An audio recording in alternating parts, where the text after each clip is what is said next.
Oi, pessoal. Eu sou a Fana Lopes e eu estou aqui de volta com mais um videocast para vocês. E hoje eu vou trazer um convidado muito especial. Um convidado que eu tenho certeza que vai ensinar muita coisa para a gente a respeito de nunca desistir, de persistência, de resiliência. Então, eu vou apresentar esse convidado para vocês. E, na verdade, antes de eu apresentar esse convidado, eu quero dizer para você que se você ainda não é inscrito aqui no canal da Fana Lopes, você pode fazer isso agora.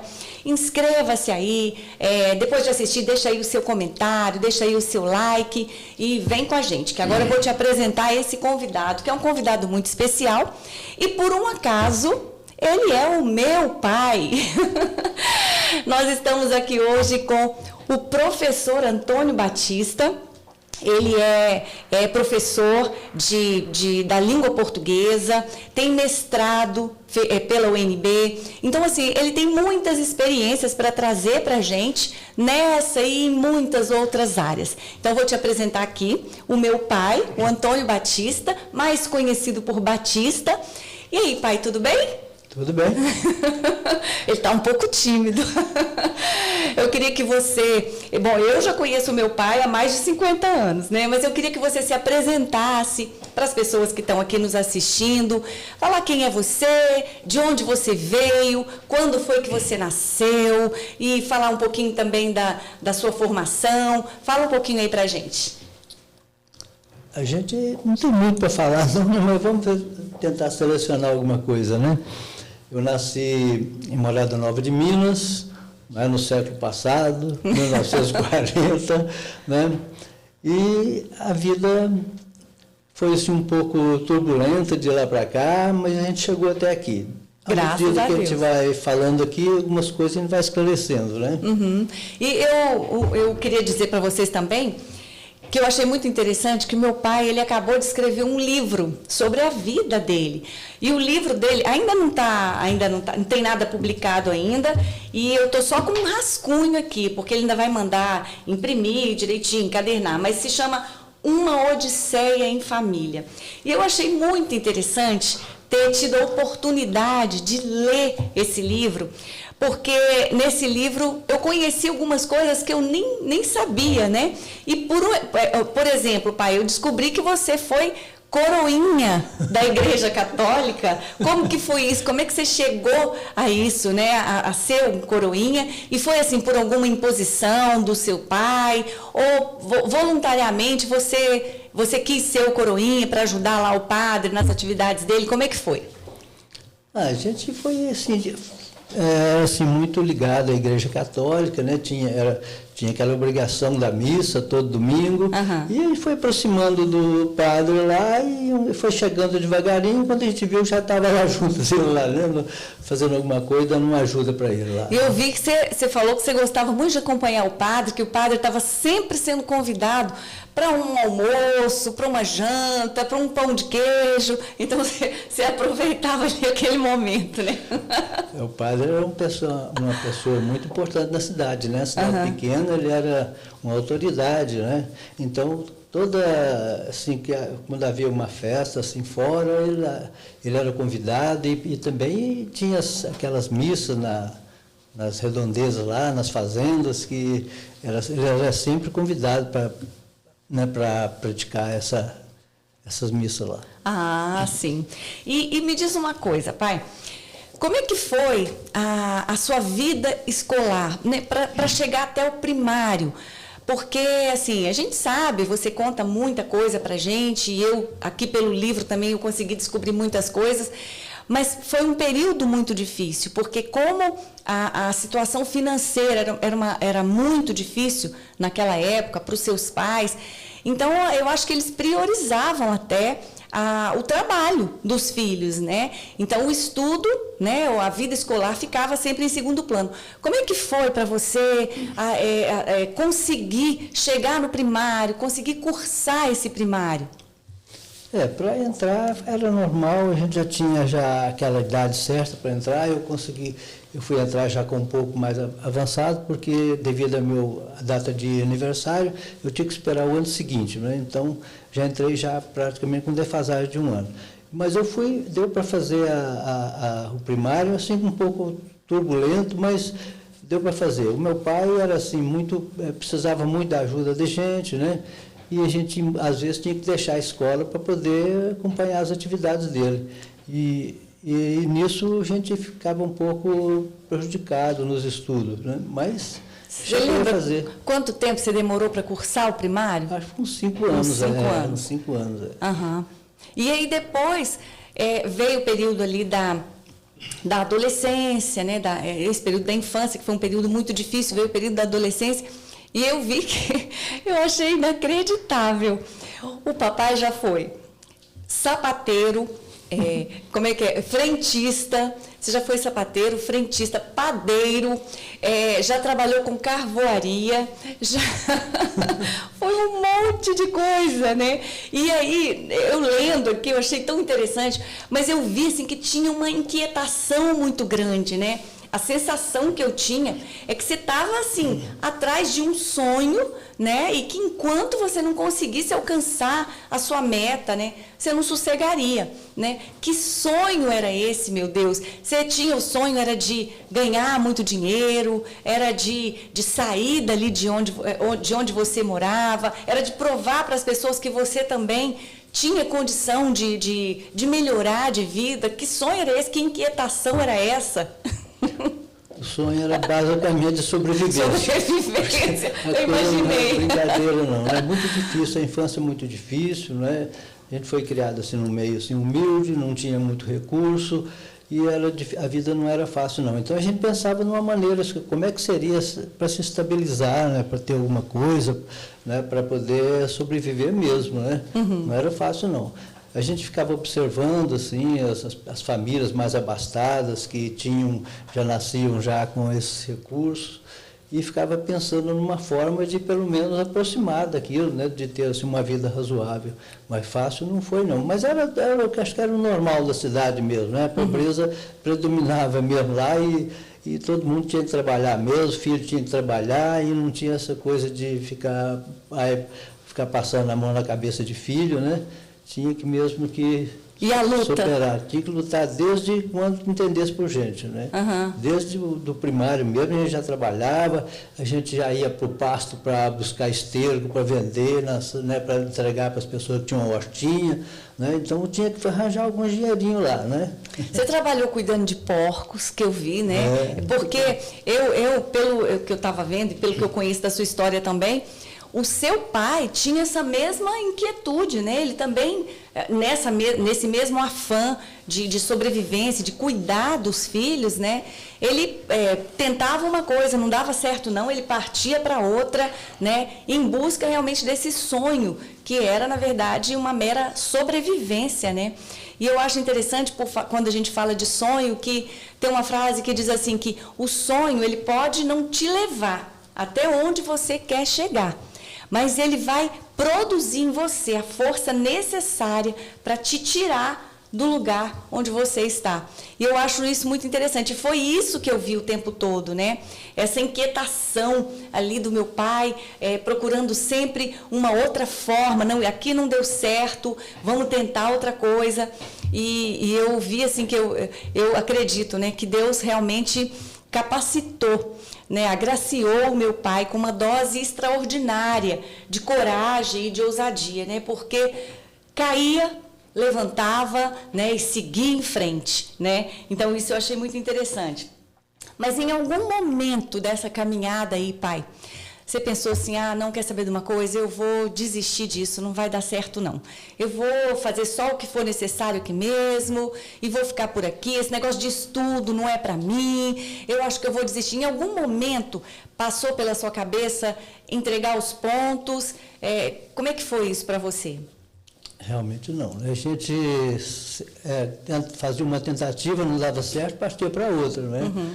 Não dava para ficar no que estava, não. Era muito difícil. Acho que a luta que eu iria empreender talvez ficasse mais fácil do que viver naquela situação que estava, né? Então a gente tinha que arriscar mesmo para poder sair daquela situação. Tinha isso que arriscar. Mesmo. E a gente fala isso porque muita gente tem a tendência, né, em se vitimizar. Ah, eu nasci nessa situação, nasci assim, e agora para mim já não tem mais jeito, né? E aí coloca a culpa nos pais, coloca a culpa no governo, coloca a culpa no pastor, em todo mundo, quando na verdade, né, essa motivação tem que vir, assim, como eu falei, né, que o sonho é aquilo que te motiva a caminhar. Então a gente não pode deixar esse sonho morrer, né? A gente precisa seguir em frente realmente. Mas e aí depois, pai? Aí veio a fase do ginásio e do colegial. Como é que você conseguiu, com tanta dificuldade, enfrentando tantos desafios, como é que você conseguiu chegar nesse ginásio, nesse colegial? O ginásio eu não consegui fazer não, né? Eu tive que parar para poder trabalhar mesmo e sobreviver mesmo. Então não deu para fazer. Enquanto estava em Morada Nova, foi trabalhando, tentando mesmo, né, sobreviver. Mas estudar, só fiz o primeiro ano de ginásio naquele tempo, era o que a gente tinha possibilidade de fazer mais, mas eu não pude. Né? Então foi trabalho mesmo, até conseguir sair de lá, né, quando eu consegui sair de lá, porque eu fiz esse ginásio, surgiu em Morada Nova, eu já estava com 16, 17 anos, né, que saiu esse curso, então a gente fez esse curso lá e depois, nesse meio tempo também, foi atingindo a maioridade, e eu não consegui fazer o ginásio da primeira vez, aí eu saí de Morada e fui para caçar outros rumos, né, para poder sobreviver mais. E foi aí depois você fez o ginásio e o colegial, parece que tudo de uma vez só, não foi? Isso foi em Belo Horizonte, depois que eu saí de lá, passei por Três Marias, né, fui para o Rio de Janeiro, né? E depois eu voltei para Morada Nova de novo, lá para os idos de 1960, eu voltei. E nessa época de 1960, o ginásio ainda estava lá funcionando direitinho, e eu resolvi, então, matricular de novo, mas não fiz tudo também, não. Não deu para fazer, não deu para terminar, não. Só fiquei só basicamente no primeiro ano mesmo. Foi mais tarde que eu fui tomar outras providências, fazer uma maneira diferente de estudar. O ginásio ficou mesmo só com o primeiro ano, né? Sim. Naquela época. E aí, voltando um pouquinho aí, porque assim, você ficava em busca de oportunidades o tempo todo. E aí, no seu livro, eu achei interessante, você falou assim, eu nunca perdi oportunidade nenhuma. Eu achei isso muito interessante, porque muitas vezes a oportunidade vem, a gente, será que é agora? Será que é o momento, né? E a própria Bíblia diz, né, aquele que fica olhando para o vento nunca colherá. Aquele que fica olhando nunca plantará, e aquele que fica olhando para as nuvens nunca colherá. Então é exatamente isso. Não existe um tempo perfeitamente, absolutamente perfeito, oportuno, para que você se arrisque, faça alguma coisa, se mova, né? O tempo é hoje, é o agora. E eu achei isso interessante. O meu pai, ele falou isso aqui no livro dele. Ele falou assim, olha, eu nunca perdi uma oportunidade. Surgia uma oportunidade, eu ia para cima, né? E aí, Três Marias, a questão da barragem de Três Marias, né? Ela surgiu aí nesse contexto, e aí você viu como é que fala? O trabalho lá na barragem, você viu como uma oportunidade de mudar de vida. Aí você saiu de Morada Nova e foi para Três Marias, foi assim? Nós fomos para Três Marias, eu e meu irmão, né, o Luizinho, né? Oi, tio Luizinho! E nós fomos a pé, né? A gente não tinha condição, a nossa mãe preparou uma matura para a gente foi a pé para Três Marias procurando. Quantos quilômetros mais ou menos dá? Não tenho certeza, uns 60, 80 quilômetros. Nossa! Não tenho certeza não, a gente levou 2 dias para chegar lá. Mas não eram estradinhas convencionais não, né? Trilho de coisa, estrada de carro de boi, grota para passar, rio para atravessar, né? Essas coisas assim, né? Não tinha não tinha conforto nenhum, não. Né? E com 2 dias a gente chegou lá, porque era a chance que a gente tinha para melhorar um pouco, né? Buscar uma nova oportunidade. Três Marias já oferecia a gente assim, uma perspectiva boa, né? Aí a gente foi para lá, fiquei lá uns tempos lá, mas a minha ideia era ir para um lugar melhor, né? Para poder, em busca do meu sonho mesmo.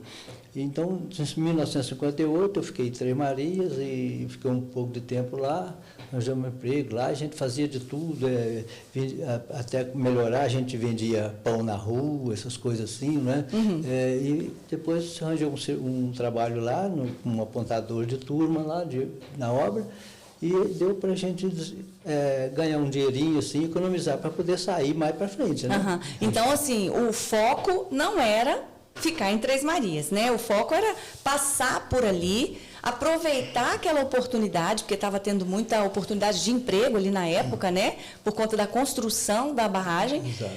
Mas o objetivo mesmo era passar por ali e seguir em frente. Ele era apenas um trampolim. Um trampolim, uma para passagem. a gente dar uma outra arrancadinha, né? E ver outro buscar. A gente não tinha assim noção do que ia fazer, não, mas sabia que podia melhorar mais e tinha que buscar, né? E dali de Três Marias, então, foi que você foi para o Rio de Janeiro. A gente economizou um pouco de dinheiro, assim, sacrificando até a parte da alimentação, né, comendo pouco. Eu vi você falando que guardava o almoço para comer o jantar, né? Metade só. Eu comia metade no almoço e a outra metade era janta. Aí foi guardando, que comprava um prato de comida só por dia, né? Mas antes de chegar até aí, a gente ficou lá, assim, buscando assim, trabalho assim, que não dava muito resultado. Eu lembro de uma vez que eu fui pedir um emprego lá com um engenheiro lá, parece que era Dr. Paulino, não sei. Eu pedi um emprego para ele, fiquei lá fora esperando, aí a senhora deu, a empregada, não sei, veio e me deu um prato de comida, né? Lá fora, eu sentei lá na escada e comi esse prato de comida ali, e depois ele me deu um maço de cigarro, né? Me deu um maço de cigarro. E depois me deu um cartãozinho para ir para uma pensãozinha que tinha lá, para passar uma noite só. Né? E essa noite eu passei a noite, tudo arrumadinho, direitinho, mas no outro dia eu estava na rua de novo, lá procurando. Né? Até que surgiu lá a colocação, eu me empreguei, né?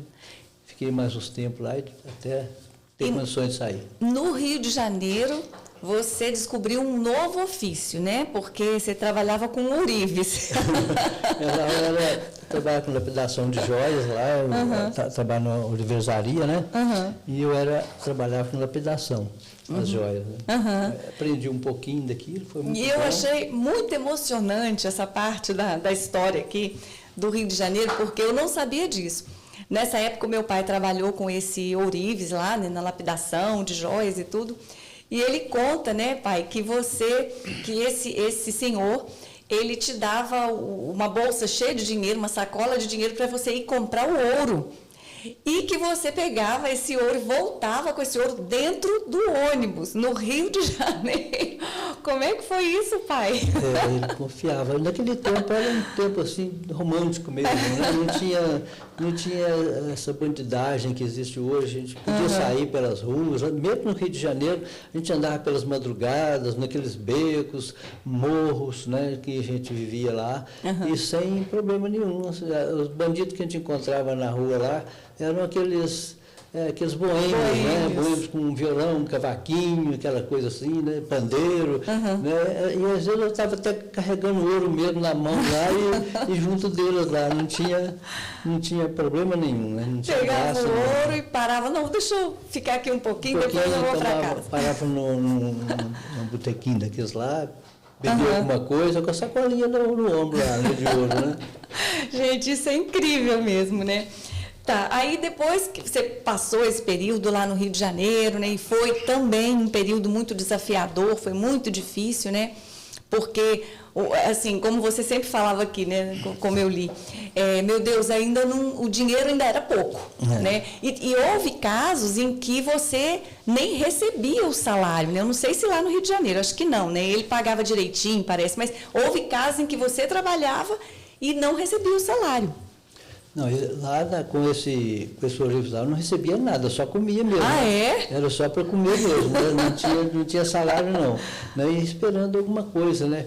Aí ele tinha um vizinho lá, o José Gomes, muito amigo lá da gente lá, e ele arranjou um emprego para mim num restaurante. Aí eu trabalhei no restaurante uns tempos, né? Deu para juntar um pouco de dinheiro e depois não deu para continuar, voltei para a livraria de novo, trabalhei, mas tinha um vizinho meu lá que me arranjou lá uma forma lá, tinha uma vizinha lá que me ofereceu serviço na casa dela, e eu trabalhei lá como doméstico mesmo na casa dela, não ganhava nada também não, né? Mas eu tinha um quartinho arrumadinho, eu tinha comida, eu tinha roupa lavada, aí eu cuidava dos filhos dela, e também arrumava a casa, né, para ela. De manhã eu comprava leite, pão para levar para os meninos. Eu fiquei lá acho que uns 2 ou 3 meses até chegar a hora de sair, quando eu saí de lá definitivamente do Rio de Janeiro. E é interessante que a gente vê, eu assim, vendo a história, né, do meu pai, nós como filhos, né, nós sabemos assim das dificuldades pelas quais eles passaram, né, ele e minha mãe. Mas assim, a gente não tem assim a real noção, né? Então, de repente você pensa assim, nossa, se fosse eu, acho que eu já teria desistido, né? E aí eu me lembro da história de Neemias, né? Quando Neemias recebeu aquela triste notícia, né, de que os muros de Jerusalém tinham sido destruídos, a cidade estava toda devassada. Então, oi, Ricardo. Porque você está batendo o pezinho aí, pode dar interferência aqui. Então, está nervoso. Então, Neemias, quando recebeu aquela notícia, diz a palavra que ele se lamentou, ele chorou, mas por um determinado tempo só. Porque depois, diz a Bíblia, que ele se levantou, ele lavou o rosto e foi, né, para cumprir a missão para a qual ele tinha sido chamado, né? Então, eu vejo, vendo a história do meu pai, eu vejo que é mais ou menos assim, a gente pode até se lamentar, pode até se entristecer, se abater, mas a gente não pode ficar ali, no meio do caminho, abatido e se lamentando, né? Até o lamento, ele tem um tempo, né? A gente não pode se lamentar eternamente, né? As coisas são difíceis para todo mundo, então a gente precisa, cada um com os seus desafios, né? A gente vai seguindo em frente. Então, lá do Rio de Janeiro, pai, você viu que o seu sonho também não tinha se realizado, não foi ali. E lá, você, quando estava lá, você recebeu um telefonema do meu avô, né, do seu pai, te chamando de volta para a Morada Nova de Minas. O que ele tinha para você lá? Por que ele te ligou? Por que ele te chamou? Lá no Rio eu cheguei a fazer um curso muito importante, foi o curso de datilografia. Né? É mesmo, eu vi. Eu pensava em trabalhar no escritório, alguma coisa assim, né? Mas não consegui, mas o curso estava comigo já garantido. Aí um dia desse lá, eu recebi um recado lá, um telefonema, não sei, do meu pai, dizendo que lá em Morada Nova, alguém lá tinha me oferecido um trabalho lá no cartório, para trabalhar no cartório. E eu, então, voltei, né? Ele me esperou lá em Belo Horizonte, voltei para Morada Nova. Isso foi mais ou menos 1960, por aí, né? E foi lá em Morada Nova que eu comecei também a desenvolver, né, mais um pouco a minha capacidade de trabalho e conhecimento, né? Você lidava com procurações, reconhecimento de firma, então, assim, o seu mundo ali foi se ampliando também, né? Exato. Lá eu trabalhava com a parte mais intelectual, né? Então eu fui desenvolvendo essa capacidade de redação, de conhecimento, de algumas coisas jurídicas e muita coisa boa. Eu trabalhei no cartório eu trabalho no cartório de notas, né? Era do Dr. Fernando. E eu trabalhava para ele morava acho que em Belo Horizonte, e eu tomava conta lá, eu era substituto, escrevente juramentado substituto do cartório. Né? E com isso eu fui adquirindo uma certa assim, né, capacidade de... E lá você conseguiu usar o curso de datilografia que você tinha feito lá no Rio de Janeiro. Se não fosse aquele curso, eu não conseguia, não. Tá vendo como é que são as coisas, né? E foi aí também que eu fiz o ginásio, né? Que eu continuei o curso de ginasial. Mas também foi só o primeiro ano também. Porque depois um político lá da cidade, muito conhecido lá, o senhor Vilarinhos, me ofereceu um trabalho em Belo Horizonte. Perguntou se eu queria ir para lá para trabalhar num banco. Né? E eu deixei o cartório e fui para Belo Horizonte. Né? Aí começar outra etapa lá. Pois é isso que eu chamo de ousadia, né? Intrepidez, coragem. Porque eu pensei assim, meu Deus, agora ele está num cartório, né? Agora vai sossegar, acho que já deu. E mesmo assim você não quis saber, né? Recebeu um outro convite. Na cabeça do meu pai era uma outra oportunidade e que de repente podia levá-lo a alçar novos voos, né? Voos mais altos. Então você não pensou duas vezes. a vida era difícil, né? Mas hoje eu fico pensando e pensando na vida que a gente levava, e vejo a dificuldade que era. Mas eu, na época, não sentia tanta dificuldade. Eu conseguia sobreviver com aquilo que eu tinha sem desistir. Né? Mas não, hoje, se for para voltar aquilo, eu não voltaria, não queria, nem conseguiria mais. Mas naquele tempo eu tinha força, eu tinha sonhos e eu tinha que conseguir. Então, hoje, para mim, tá bem melhor do que naquela época, né? Com certeza, né?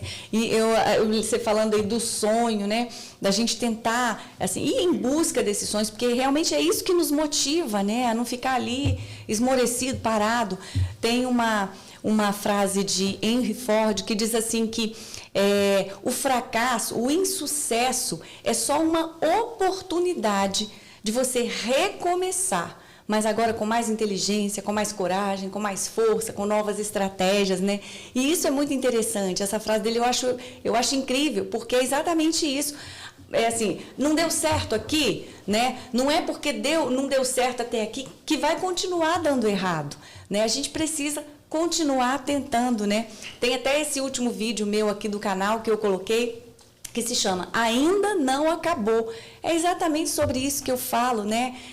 Ainda não é o fim da linha, vamos tentar mais um pouco, né? Deu errado até aqui, mas daqui para frente pode dar certo. E a história do meu pai é bem isso mesmo, né? Bem isso. E aí, pai, assim, o que eu fiquei mais impressionada foi que você deixou o cartório para ir para Belo Horizonte, né? Porque recebeu esse convite para trabalhar nesse banco. E aí você, assim, mas o emprego do banco não estava garantido ainda. Você teria que fazer uma prova. Foi isso mesmo? Tinha que fazer uma prova lá, né? Aí eu fiz essa prova lá, consegui entrar no banco e onde eu fiquei uns 11 anos trabalhando, né? No cartório você ficou quanto tempo? Acho que foi uns 2 anos. Foi pouco, não foi muito tempo também. Não foi não. Não foi muito não. E aí foi para Belo Horizonte, então, para trabalhar nesse banco, passou lá na prova, se estabilizou, né, de alguma forma? Naquele tempo o emprego de bancário era assim, bem valorizado, né? A gente tinha crédito, tinha um salário garantido, era pouquinho, né? Não era mais que uns 2 salários mínimos, né, que a gente ganhava lá. Mas a gente conseguia viver bem com eles, porque a gente é acostumado a viver com quase nada. Né? Então, quando tinha um salário fixo de 2 salários, 2, 3 salários, aquilo para a gente era muito bom. E a gente complementava com extraordinário, com coisas, com os bico fora, umas coisas, e sempre dava para melhorar. Ficou bem melhor lá. E assim, eu sempre digo também que Deus, ele vai, quando a gente entrega as nossas vidas, né, nas mãos do Senhor, Ele vai nos conduzindo, né? O vento do Espírito vai soprando e vai nos direcionando para o cumprimento, né, do nosso propósito original, né, para o cumprimento das promessas de Deus na nossa vida, né? E aí meu pai foi para Belo Horizonte, e aí depois lá em Belo Horizonte, antes de assumir no banco, você foi passar uma temporada, antes que o banco te chamasse, né? Você tinha passado na prova, você foi passar uma temporada em 7 Lagoas. E ali foi uma coisa maravilhosa que te aconteceu lá em 7 Lagoas. Conta pra gente. Eu fiquei aguardando o chamado lá, né, do banco para assumir. Então, eu conheci lá uma pessoa muito importante, né, que veio fazer assim, dar para mim assim, uma felicidade muito grande durante a vida, né? Que foi a minha mãe. Tua mãe. Conheceu a minha mãe. Conheci lá, né? Eu ficava observando ela passar lá na rua, né, indo para trabalhar de manhã. A sirene tocava, tinha uma fábrica de cera, ela trabalhava lá, e quando a sirene tocava, ela esperava, acho que ela estava na cama ainda, esperava a sirene tocar para levantar, porque ela saía correndo e ia pegar o portão lá aberto ainda para poder conseguir entrar. Era, né, uma fábrica de tecidos que ela trabalhava? Fábrica de tecidos. Depois ela ficava lá durante o dia e voltava à tarde, eu estava lá de novo esperando ela passar. Né? Aí depois ela foi em casa e eu fui na casa dela e a gente foi entrosando direitinho, né? Aí deu um namoro, deu noivado, deu casamento. Graças a Deus, né? Estamos aqui hoje, né? O banco me chamou, né? Fiquei morar em Belo Horizonte, mas eu ia toda semana lá. Então você assumiu o banco lá em Belo Horizonte. Antes de casar. Antes de casar, né? Mas antes de a gente voltar para Belo Horizonte, deixa eu te perguntar, que tem uma coisa tão engraçada, gente, que meu pai, quando foi conhecer os pais da minha mãe, os meus avós maternos, né? Ele disse que papai nunca gostou de couve. E o prato assim, principal lá da casa da mamãe era couve, né? Aí a minha avó, ela colocou, foi servir, né, assim, e ele não podia fazer essa indelicadeza de não aceitar. Então ela foi colocando couve no prato dele, não, já tá bom. E ele, não, meu filho, você precisa comer mais. E encheu o prato do meu pai de couve. E ele, meu Deus do céu, o que eu vou fazer com essa couve? Vou fazer o seguinte, tive uma ideia. Eu vou comer rápido essa couve, porque eu me livro disso, e depois eu vou saborear o resto da comida. E foi o que ele fez, mandou brasa lá na couve, comeu aquela couve toda rápida. Ela falou, meu filho, eu não sabia que você gostava tanto de couve, eu vou colocar um pouquinho mais. Mais couve. E mais couve, gente, eu achei isso muito engraçado. Mas aí, pai, aí depois, então, você foi para Belo Horizonte, né, já assumiu lá no banco, e depois de quanto tempo você se casou com a mamãe? Foi pouco tempo, né? Porque eu entrei no banco em 62, parece, me casei em 63.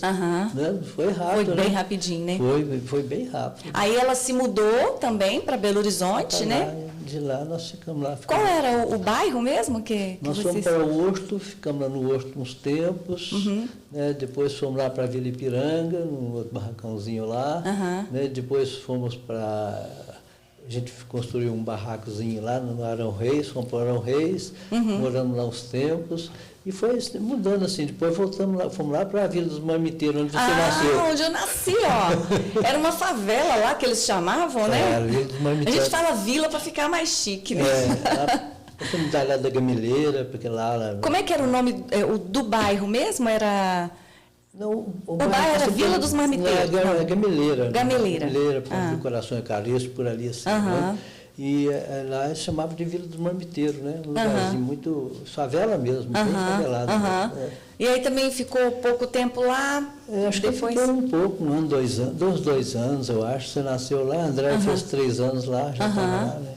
Aí os filhos foram nascendo, né? E a vida foi seguindo. E aí você começou, o que te despertou para poder fazer uma faculdade, por exemplo? E que curso foi que você fez? Como é que surgiu essa ideia da faculdade? Num momento, assim, difícil também, né? Você estava ali já com os filhos, né? A mamãe sempre enfrentou junto também, graças a Deus, né? Lutando junto. Mas era um período difícil também. Como é que você encaixou essa faculdade aí? Nessa época a gente trabalhava, eu trabalhava no banco e a gente também fabricava uns bordados e saía vendendo aquilo pela rua, né? Sua mãe fazia à noite, da hora que dava, e final de semana, assim, por aí, ou mesmo durante a semana, nas horas de folga, a gente saía com aquela sacola vendendo aquilo lá naqueles bairros lá. E eu passava lá perto da Católica e via aquela movimentação de aluno lá, né? Pensando que era um sonho que talvez não conseguisse realizar, né? Porque eu estava muito distante, mas eu ficava observando aquilo lá, mas sempre aproveitando as oportunidades que vinha, né? Dizem que trabalho principalmente só aparece para quem está trabalhando. Verdade. Quem está à toa, ninguém procura muito quem está à toa, porque você está à toa porque não tem muita coisa para oferecer, né? Não tem quase nada. Então, se está trabalhando, tem mais chance, né? Então, a gente nunca parou mesmo de trabalhar. E dali da Vila dos Marmiteiros, nós já compramos um lote num lugar melhor, fomos para lá para a Vila Planalto, né? Antes de ir para a Vila Planalto, nós fomos para outra casinha lá, no bairro Maitá, onde o Solo nasceu, né? E depois nós fomos lá para a Vila Planalto, lá já as coisas já foram melhorando já um pouco, né? E olha que interessante, né? A Bíblia diz que o justo vive pela fé, né? E a gente precisa, a fé é isso, é você chamar à existência aquilo que ainda não existe, né? Aquilo que os seus olhos naturais não conseguem enxergar. E diz o meu pai aqui que ele saía então para vender aqueles bordados que a minha mãe ficava ali a noite inteira numa máquina, qual era a marca da marca? Minerva, naquela maquininha Minerva, bordando ali a noite inteira à luz de velas, porque não tinha luz em casa, né? E ficava ali bordando, e no dia seguinte eles saíam para vender aqueles bordados, né? Você trabalhava à noite no banco, né, pai? Eu trabalhava à noite, ela ficava em casa, durante o dia a gente trabalhava também. Fazia outras coisas, vender os bordados. Sim. E aí dizendo ele que ele passava pelo prédio da faculdade e pensava, né? Olha, é um sonho meu estar aqui. E isso é você gerar, né? É interessante você gerar aquilo que você deseja, né? Não, um dia eu vou estar ali. Foi como ele fez, né? Um dia eu vou estar nesse prédio estudando também. Um dia eu quero estar aí, né? Então você começa a gerar aquilo até aquilo acontecer, né? E foi o caso dele, né? E aí você estudou ali, qual curso que você fez, pai? Bom, eu só tinha um ano de ginásio, né? Naquela, era 1970, parece, né? 70. Tá. Uhum. Aí um dia eu estava no banco, o meu primo Zé Rodrigues me chamou lá, falou assim, olha, eu vou fazer minha inscrição no curso Champagnat, para a gente fazer o supletivo. Não era supletivo, era madureza, naquele tempo chamava, né? A gente fazia num ano só, fazia todo o ginásio, o científico, né? Então eu fui lá onde ele tinha marcado, cheguei lá para encontrar com ele não foi, eu já estava lá e eu acabei fazendo a inscrição. Né? Uhum. Aí fiz a inscrição e fui estudando lá. Aí voltei para fazer o ginásio e o científico, né? Que era na época lá. Aí eu fui fazendo as mesmas matérias do primeiro e do segundo grau, do ginásio científico, e quando chegou no final do ano, no meio do ano, eu pensei se essas matérias são as mesmas matérias de vestibular, não é? Porque o vestibular geralmente testa esse conhecimento do primeiro e segundo graus. Aí eu aproveitei e falei, então, em vez de fazer, eu já tinha passado já no colégio, no ginásio estadual, eu já tinha feito as provas do primeiro grau, né, e do segundo grau. Eu falei assim, agora já que eu tenho já posso fazer já o vestibular. Já está habilitado? Estou habilitado, então fiz inscrição no vestibular, mas eu não tinha nem noção do que eu ia fazer, porque eu não tinha muita experiência, e acabei lá por sugestão lá do pessoal lá que me atendeu lá, uma psicóloga também, eu acabei fazendo o curso de letras, né, entrando para o curso de letras. Então eu comecei em 1970 a estudar, com o primeiro ano de ginásio, e em 71 estava na faculdade. Né? Já entrei para a faculdade para fazer o curso de letras. Aí você fez o curso de letras, né? Sim. E parece que logo depois a mamãe também fez uma dureza também, né? Que foi essa junção, né? Como se fosse um supletivo hoje. O supletivo, mais ou menos igual supletivo mesmo. E ela foi seguindo também, né? Ela viu que eu estava indo, né? Ela falou assim, eu vou também, né? Eu vou aproveitar que o vácuo aqui. Não vou não. Ele fez também, ela fez o supletivo do primeiro grau e depois fez o curso normal. Né? E aí depois de Belo Horizonte, então, aí a gente, né? Que aí eu já estava também, né? Aí foi todo mundo junto, né? E lembrando que o nosso veículo, né? Nosso meio de transporte, por um bom tempo, foi uma Vespinha, né? Imagina se fosse hoje, né? Não podia, porque andava todo mundo empinhado, né? Era o papai, a mamãe e mais 3 meninos em cima dessa um pé na frente, os 2 em pé na frente, um na garupa, né? Ou então um no colo dela. Né? Pois é. Então era isso, era o nosso meio de transporte. Depois papai conseguiu comprar um Fusca, né? Maravilhoso. Então as coisas foram melhorando. E ali a vida já realmente começou a dar a ter uma mudança, né? E aí, dali, de Belo Horizonte, então, como é que surgiu a ideia de mudar para Unai? Por que a gente foi parar lá? O banco, depois de 11 anos, o banco ofereceu uma oportunidade para a gente, foi vendido para o Itaú, e deu uma oportunidade para a gente, para demissão voluntária, né? Tinha uma indenização, né? Eu já tinha terminado o curso, a faculdade, eu queria mesmo ir para o interior. Né? Tá. Aí nós pegamos o Fusca, fomos conhecer o Naí e já deixei ir lá contratado para o ano seguinte eu começar a trabalhar lá. Né? Aí voltamos para Belo Horizonte, terminamos o semestre lá, né? Eu dava umas aulinhas lá em Neves, dei aula em Brumadinho também, né? No Colégio Estadual Brumadinho. Daí então, eu já no ano seguinte, isso foi em 1974, parece, 74, Em 74 eu já comecei a trabalhar em Unai, né? Trabalhava nos colégios de lá e vocês ficaram um pouco para trás, daí um pouco vocês chegaram também e a gente se estabeleceu lá. Mas era assim, era uma coisa assim, não tinha trégua para nada, né? A vida era corrida direto, cada dia tinha uma novidade, cada dia tinha uma necessidade, né? E não podia parar não, né? Não tinha folga não. Não, né? Eu me lembro que, nossa, eu gostava muito de Unai. Falei, oh meu Deus, que bom, agora a gente mudou para um lugar bem legal, e a gente vivia na rua, jogando bola, jogando queimada, para a gente era uma festa, né? E lá você comprou um jornal, né, uns equipamentos para montar com uma sociedade, né, um jornal, que era o jornal lá de Unai. Conta mais ou menos como é que foi essa história. Eu trabalhava bastante, eu tinha trabalhado nos 3 colégios, né, trabalho de manhã, de tarde, eu tinha curso particular de inglês lá, atendia crianças, atendia adultos, mas aí o conhecimento da gente vai ampliando, conhecendo mais pessoas. E um senhor lá, assim, bem respeitado, lá, né, perguntou se eu queria entrar numa sociedade com ele, numa gráfica. Né? Aí eu não pensei duas vezes. Não era jornal, gráfica, era uma gráfica. Aí eu não pensei 2 vezes, né? Vamos experimentar, nunca sabia o que era aquilo, não, vamos experimentar. Vamos embora. Aí vamos embora, né? Aí montamos uma gráfica direitinho, eu aprendi muita coisa na gráfica e aí resolvi, já que eu estou com a gráfica, eu vou com esse jornal. Vou criar esse jornal. Aí criei um jornal chamado Jornal de Unai. Né? Ficou uns tempos lá, até que um problema lá, né? E às vezes aquilo que a gente pensa que é um problema, né? Porque Deus, ele tem esse poder, né? De transformar um mal em bem. Então, às vezes, uma coisa acontece ali no meio da nossa caminhada, a gente pensa, pronto, agora veio para me destruir. Agora isso veio para acabar com a gente de vez. E de repente é só o Senhor dando uma outra direção, né? Aquilo que era aparentemente um mal, o Senhor consegue converter aquilo num bem. E foi isso que aconteceu, né, pai? A história, assim, mais ou menos, como é que foi? Você fez deu uma notícia lá, né, no seu jornal. Havia mudado a administração da prefeitura, né? Sim. Então o prefeito me mostrou lá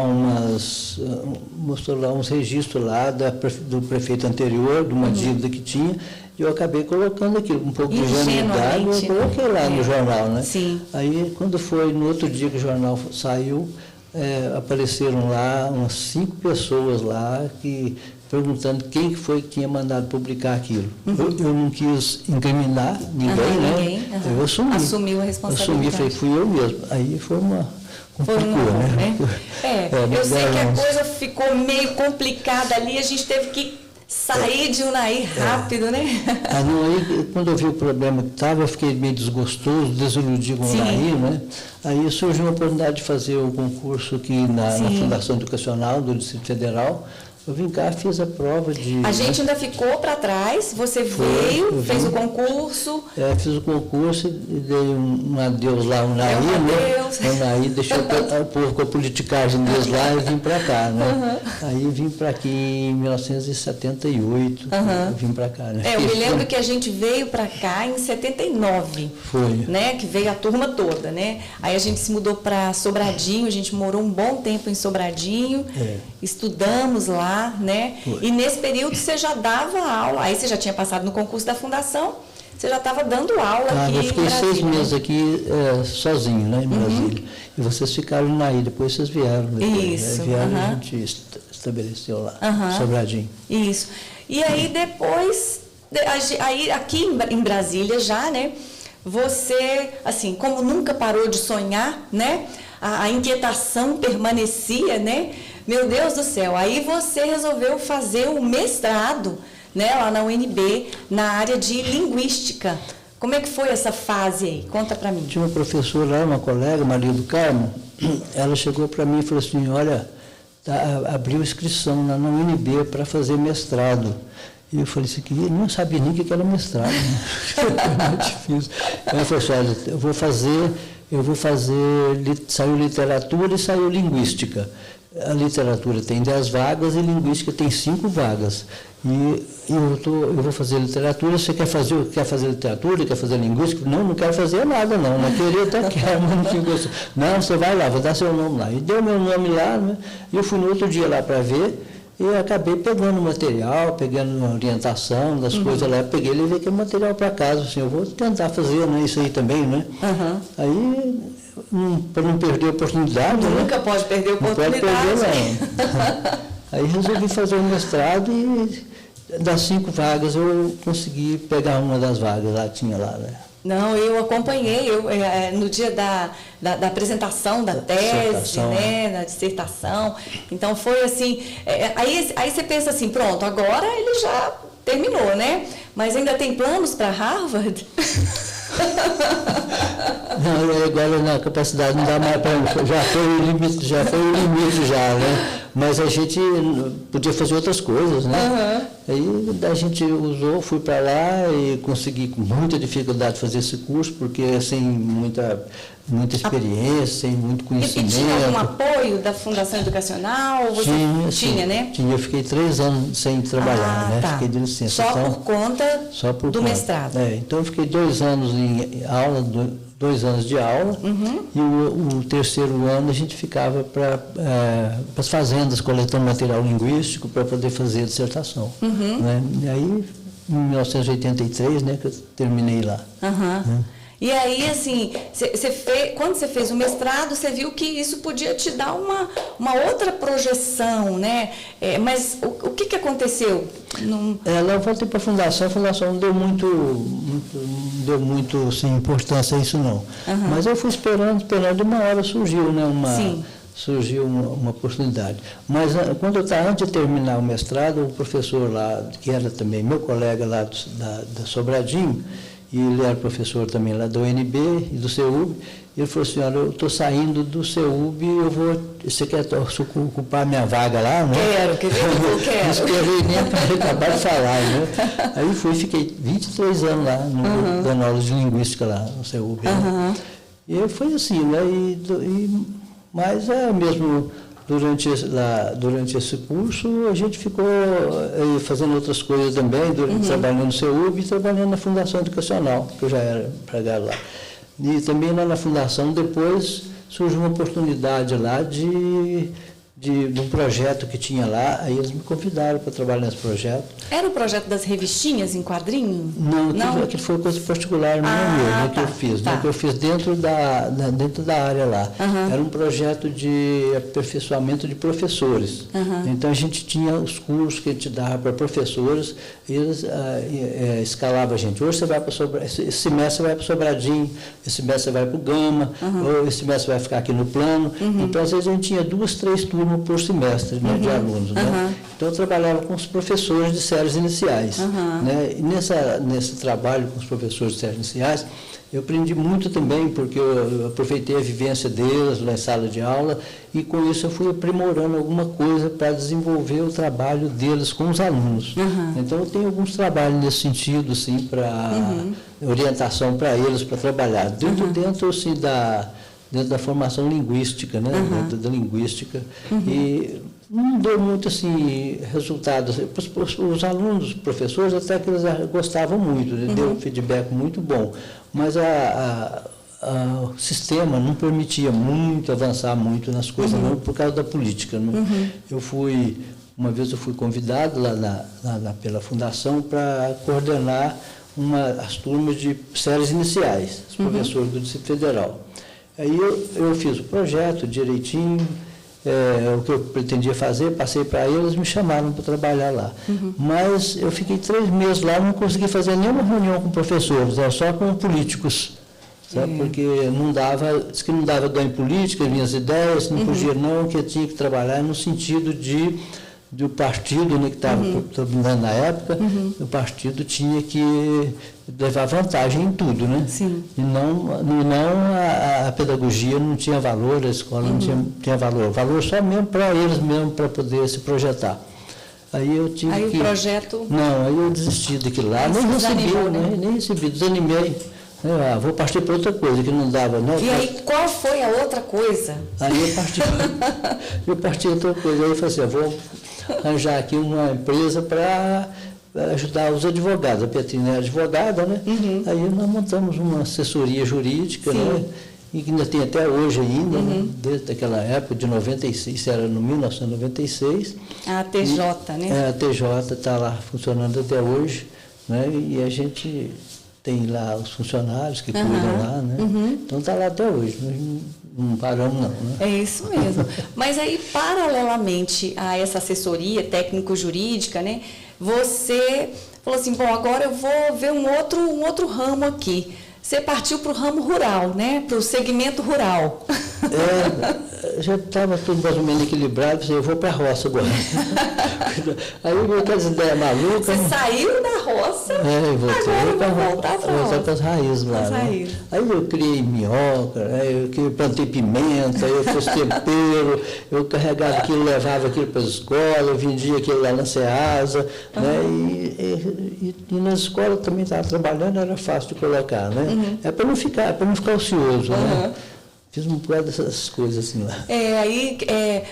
Eu me lembro da época, né? Você criou rã também, teve uma criação de rã, um ranário, criou coelho, humus para minhoca, humus de minhoca, né? Então, assim, é uma diversidade que vocês não têm noção. E uma capacidade mesmo, como eu falei, assim, de uma resiliência, né? Ah, não deu certo aqui, vamos tentar outra coisa, né? A coisa não deu certo aqui, parte para outra.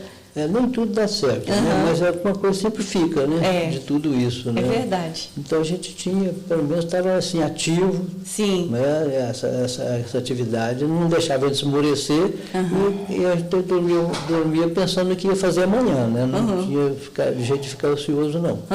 Então, se não dava certo aquilo, a gente partia para outras coisas. Isso mesmo. Né? Isso aí é uma característica sua, pai. E aí depois... Bom, teve uma terrinha lá perto de Lusiânia, onde você fazia essa criação de rã e teve a questão do humus, coelho. E aí depois você resolveu comprar uma outra terrinha mais aqui para perto de São Sebastião. E ali é muito interessante que assim, havia inicialmente, né, um projeto lá. Até meu pai pensava, né? Vou construir aqui vou ver o que eu vou fazer aqui. Aí o Ricardo, né, meu marido, ele estava lá, a gente conversando sobre isso, né? O papai falou assim, olha, acho que eu plantei muita cana aqui, acho que eu vou criar aqui, construir aqui um alambique. Aí o Ricardo falou assim, não, vamos pedir a direção de Deus primeiro. Aí a gente subiu num monte que tem lá, né? E a gente orou, né? Pedindo a Deus ali que a vontade dele prevalecesse ali sobre todas as coisas, né? Que aquele lugar, né, fosse usado realmente para a honra e para a glória do nome de Jesus Cristo, né? E assim, Deus é tremendo mesmo, né? Que realmente colocou no coração do meu pai um outro desejo, né? O desejo de construir ali a gente chama de refúgio cristão, né? Que é um lugar de eventos para as igrejas, né, cristãs que vão para lá fazer os seus encontros. E é um lugar assim que ficou muito legal. Então, em tudo isso, né, eu fico vendo a mão de Deus, né, a direção de Deus.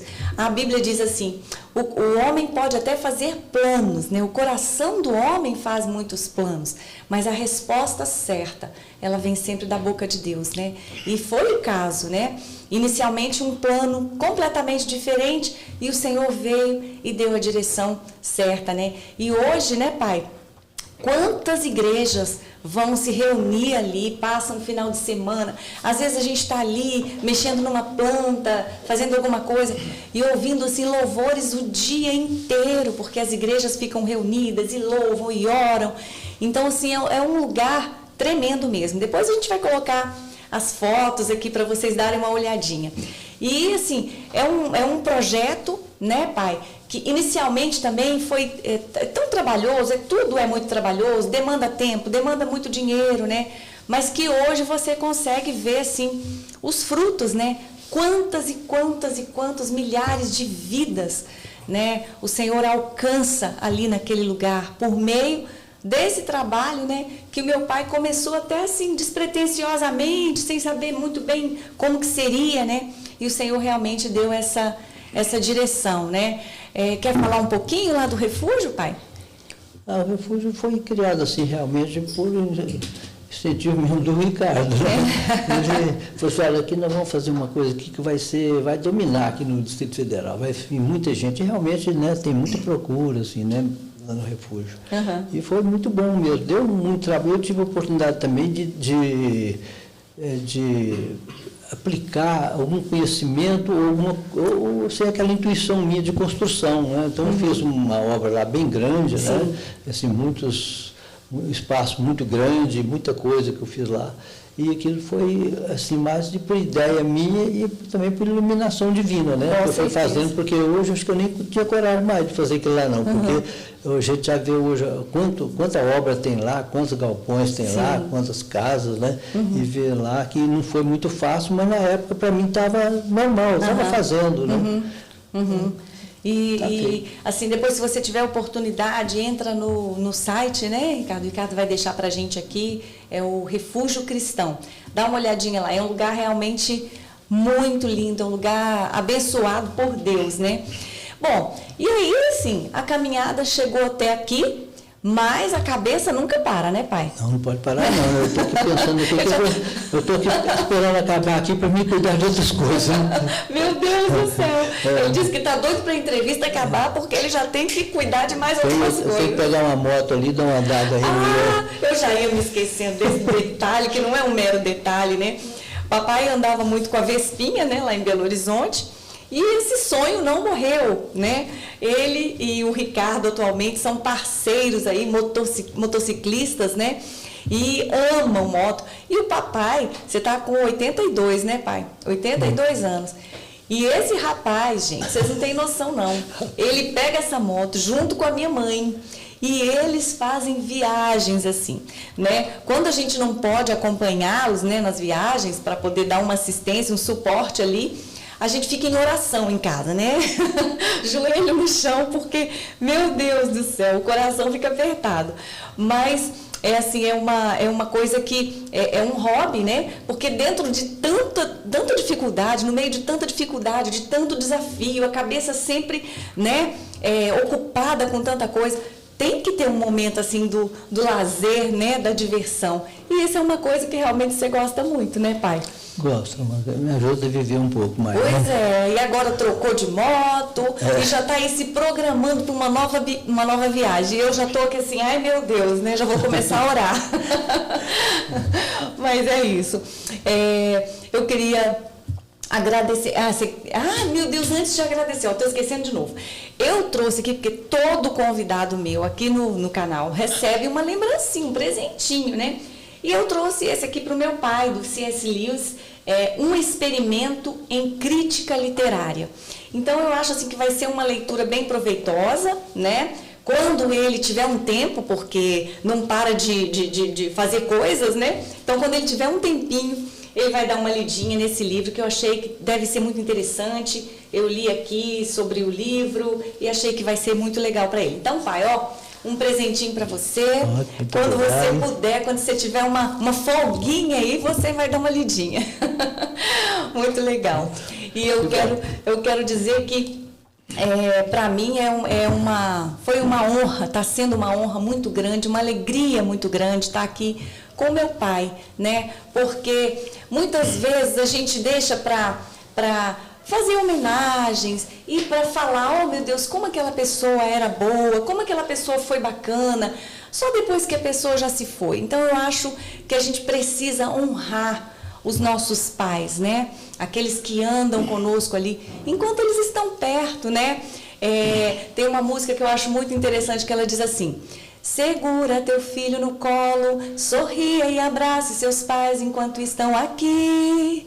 Que a vida é trem-bala, parceiro, e a gente é só passageiro, prestes a partir. Então, antes que a gente se vá, né, a gente precisa amar, honrar, abraçar aqueles que estão perto, próximos de nós, principalmente os nossos pais. A Bíblia diz, né, honra teu pai e tua mãe, para que você tenha vida longa sobre a terra e para que tudo te vá bem. Então, esse momento aqui para mim é um momento assim muito especial, assim que eu estou podendo honrar realmente o meu pai, né? Ele extensivamente a minha mãe também, porque são pessoas assim que lutaram, né? E tem um trechinho aqui do seu livro que você falou assim, pai, você falou, olha, às vezes eu posso não ter dado a atenção que eu queria ter dado para vocês, né? Eu posso não ter cuidado de vocês da melhor forma, mas eu fiz o meu melhor, eu tentei fazer o meu melhor. E aí você ainda fez uma analogia com aquela questão das máscaras, né, nos voos de avião, que você fala assim, olha, coloque primeiro as máscaras em você para depois você cuidar do outro, né? E ele disse, né, aqui no livro que foi exatamente isso que ele procurou fazer. Ele procurou colocar a máscara nele primeiro, né, para depois dar assistência para aqueles que estavam, de quem ele estava cuidando. Então foi exatamente isso. Não houve tempo assim, não tinha nem muita chance da gente ficar muito tempo junto e aquele cuidado que talvez a gente quisesse realmente, mas a gente compreende isso perfeitamente e sabe que tudo isso cooperou para o nosso bem, né? Porque os princípios e os valores que os meus pais, né, deixaram, não só para mim, como para os meus irmãos também, isso não tem preço, né? E eu gosto de fazer uma diferença entre herança e legado, né? Muita gente está aí preocupado em deixar uma herança para os seus filhos, né? São bens materiais, imóveis, para dar uma segurança, um futuro melhor. Mas a gente tem que se preocupar também com o legado, né? Que legado a gente está deixando para os nossos filhos, né? Que valores, que princípios éticos, morais, que valores espirituais eu estou deixando para a vida dos meus filhos. Eu estou inculcando na cabecinha e no coração deles, né? Então, isso tudo os meus pais fizeram por nós e continuam fazendo, graças a Deus. Então, assim, eu só tenho a agradecer a Deus por esse momento assim tão especial em que eu posso te honrar, pai, e dizer assim, te amo, pai, obrigada por tudo. E eu comecei o programa sem falar a benção, pai, mas é porque eu já tinha encontrado meu pai antes, eu já tinha pedido a benção, tá? Então é isso, gente. Pai, você quer dar um recadinho final aqui pro pessoal? Só falar assim, relembrar o sacrifício que foi da vida, né, a dificuldade que foi da vida e o que eu deixei, o que eu não pude fazer realmente com perfeição para a família, mas a gente foi levando e foi conseguindo e foi superando, né? Foi superando a dificuldade e hoje nós estamos aqui, né? Eu agradeço muito a Deus, agradeço a família também, né?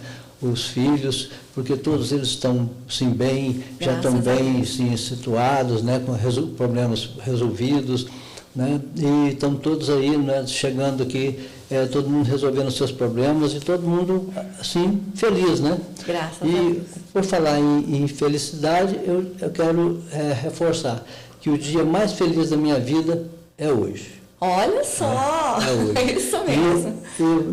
Se me oferecesse uma oportunidade de voltar para ontem, ou para o ano passado, ou para a infância, eu não gostaria. Eu acho que cada dia a gente tem que considerar como se fosse o melhor dia da vida da gente, não é? Então, hoje é o dia mais feliz da minha vida, quando eu estou vendo toda a nossa família reunida, unida e tocando para frente, né? Apesar da dificuldade, mas está todo mundo aí cumprindo a sua obrigação, né, e tentando fazer o melhor possível na vida, né? Graças a Deus, é isso mesmo. O passado não volta mais. O futuro, ele pertence a Deus. E o hoje é dádiva, e é por isso que se chama presente. Então é isso, gente. Muito obrigada pela companhia de vocês. Eu espero que vocês tenham gostado. Fiquem ligadinhos aí para os nossos próximos vídeos, videocasts, tá? Um super beijo para cada um de vocês. Fiquem com Deus e até o próximo vídeo, se Deus quiser.